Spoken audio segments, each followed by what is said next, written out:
You know,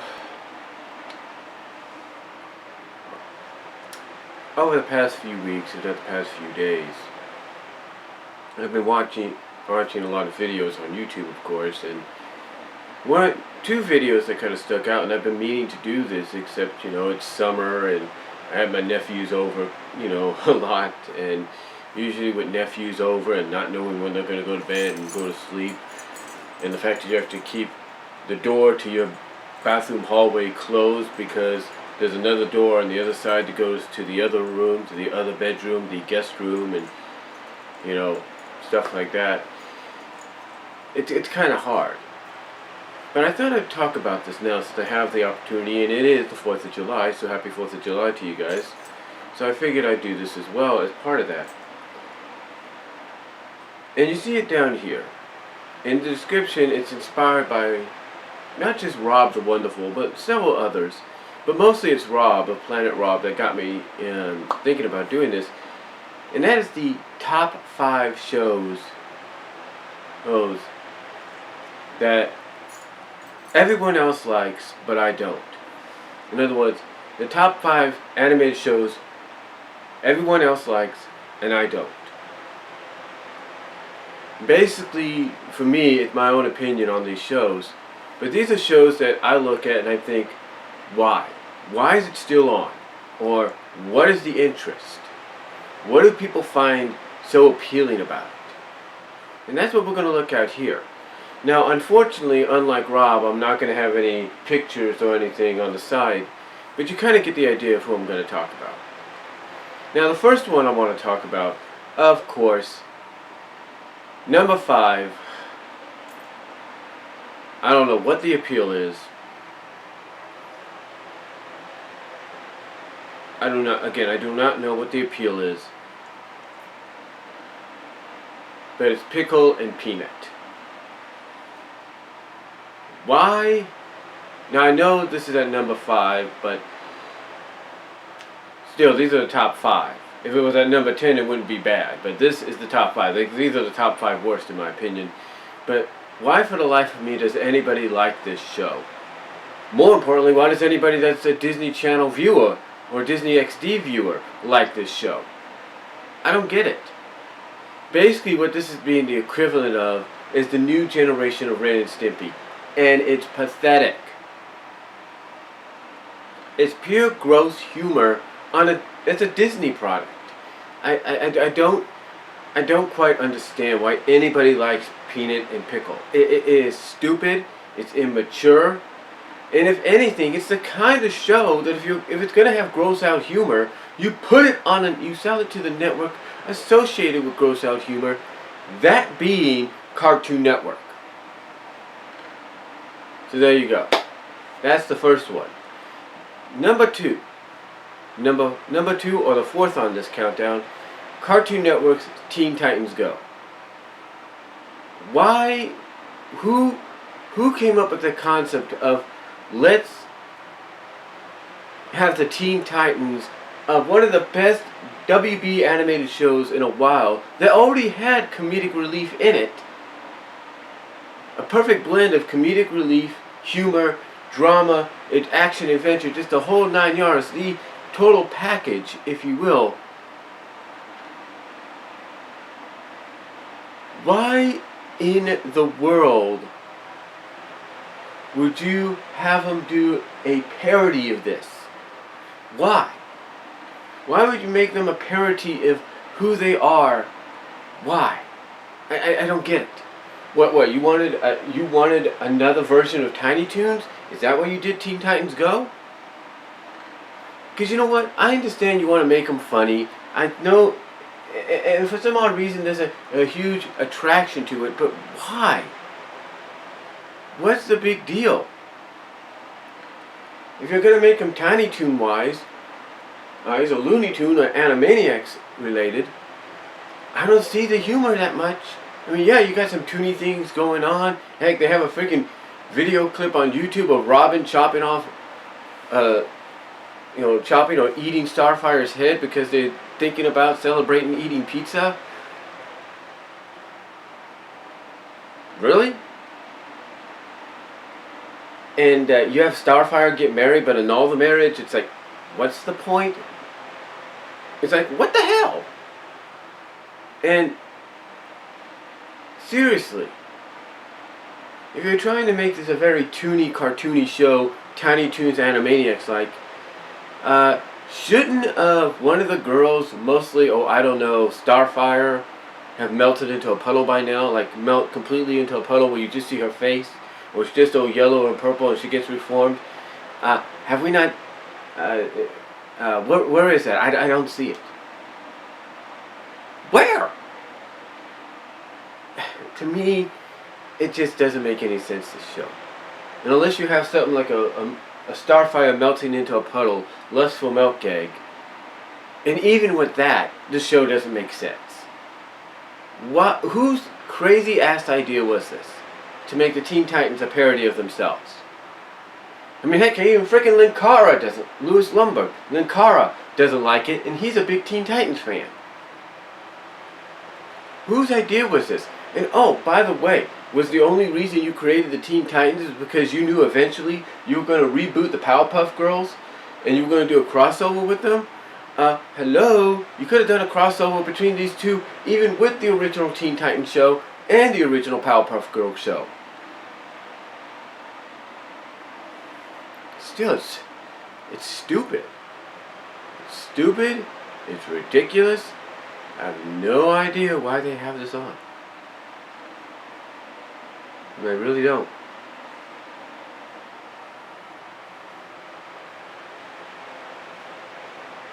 Another one I don't understand the appeal to. For the life of me, I don't understand the appeal. Number 3.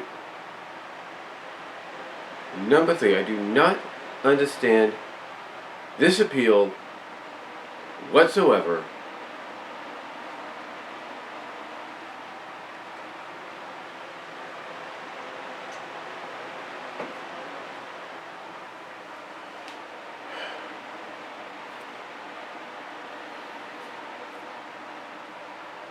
But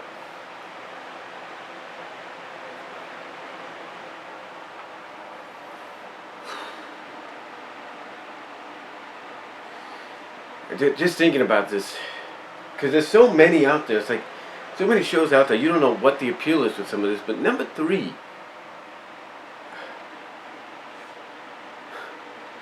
Be Cool Scooby-Doo. I love Scooby. I really do. I love Scooby-Doo. I have 1, 2, 3, 4 of his direct-to-video animated films on Blu-ray, DVD, and some on VHS. I have the double feature of both live-action movies, which I, among a lot of people, thought were pretty good. I know some other people think they're garbage or kind of mixed about them, but I thought they're good. But why in the world would you do Scooby-Doo in a Seth MacFarlane-like style of Family Guy and American Dad? I don't get it. I don't get it. It's almost the same way people felt about Mystery Incorporated, about how a lot of people felt about Scooby and Shaggy Get a Clue, or Shaggy and Scooby Get a Clue. It's like, what's the appeal here? There is no appeal. What, you trying to continue on from Mystery Incorporated? Guess what? MI blows BCSD out of the water. I mean, you wonder why not a lot of people have been talking about it lately? It's because nobody gives a damn about this. They don't. It's pathetic and it's stupid. If you're going to do a sequel to Scooby-Doo, Mystery Incorporated, do a rebooted sequel or rebooted continuation a la, oh, I don't know, Where Are You? New Scooby-Doo movies. Scooby-Doo show. New Scooby-Doo mysteries. Go in that direction. Not like this. I mean, you freaking turned Daphne into a ditz.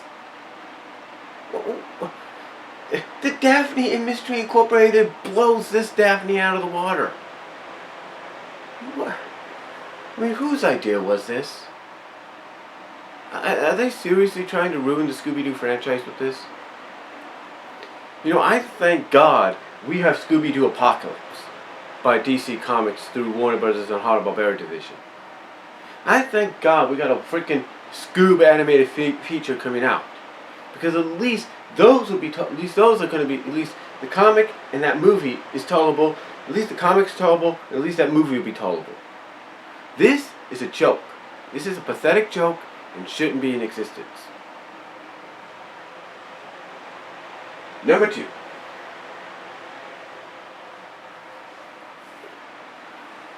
Number 2.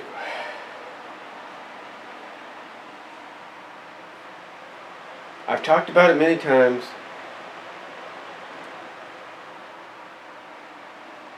I respect it. I respect it for what it's doing. I know it's a different take, a different incarnation. So I respect the fact that it's trying to blend a lot of 2003, 1980s to mid-90s, Mirage, all into one basket. But still, whose idea was it to do Teenage Mutant Ninja Turtles this way? Whose idea was to make April O'Neil, Casey Jones, Karai, and anybody else into teenagers? I understand I understand it's supposed to be another parallel dimension. It's supposed to be another world, another dimension, another take, incarnation of the Turtles. I get that, and I can respect that reasoning, especially with several episodes that have shown that. But still, whose idea was this? I mean, what? Just what? I mean, what was the point? What, you want April and Casey to grow up with the Turtles? You want Karai to grow up with the Turtles? The Turtles? Okay, fine, I have no problem with that. But at least make them close to where they can be adults, not the same age. I mean, I admit, one of the intriguing aspects people like about this, even Andre Meadows of Black Nerd Comedy likes about this, is the whole April-Donatello possible romance. That's the only thing they like about it, because it's something they've never seen before. But still, it's pathetic. It's No, it's not pathetic. Let me correct myself. It's not pathetic. It's just stupid that, you know, you're going in this direction with the Turtles, with April and Casey and them being teenagers. Have you aged them yet? No. By now, what are we in? Season 3, 4? Shouldn't April and Casey, I don't know if they were 16 when they began, shouldn't they be, I don't know, in their 20s? Shouldn't they look a little older? Seriously, this is crazy. I mean, I get you want it to appeal to kids. You want it to be a mixture blending of all the incarnations of the Turtles, but you want characters like April and Casey to be teenagers so that younger kids can relate with them more. Guess what? Kids related with April in the original 80s and 90s series. Kids related with her in the 2K3 series. Heck, kids in a freaking way, in somewhat of a strange way, can relate to her in the new movies, even though she's played by Megan Fox. The point is, I can understand and respect and grasp the reasoning as to why this is happening. I can grasp and understand the reasoning that this is just taking place in another alternate dimension, where everybody, the human allies and stuff, are teenagers. But for the life of me, one of the things that's kind of not helping it a lot now is sometimes the stories are not working well. I mean, the recent ending, the mid-season finale, where they came back from space, the mid-season finale before going into City at War. You basically have the Turtles that have been in space go back in time, get all the things they need, fail in getting those, go back in time anyway, get dropped off right in the middle of the same fight in which Splinter was killed by Shredder, and yet you have those Turtles of the past that realize that the Turtles that are there from the future go back up and rinse. It's like, it's confusing. It's like, now what are they going to do? It's just going to be rinse and repeat? It's going to be stuck in a time loop? You know, that needs to be addressed. It needs to be. Because look, you save Splinter, you save the world. What's the point of going up? I don't understand that. I don't get it. that's one of the things that makes me wonder why people are so attracted to the show. Why a lot of people like it, and people like me don't really like it, but respect it in a sense because it's trying to blend different incarnations, and respect the fact that it takes place possibly continuity-wise in a different dimension, different reality. But still, it does not make any sense, especially with plot holes like that. But that's just my take. Maybe I'll grow to like it after it's done, after it finishes its run on Nickelodeon. Maybe I'll grow to like it. Who knows? And then number one, probably the most questionable show I've ever seen in my life.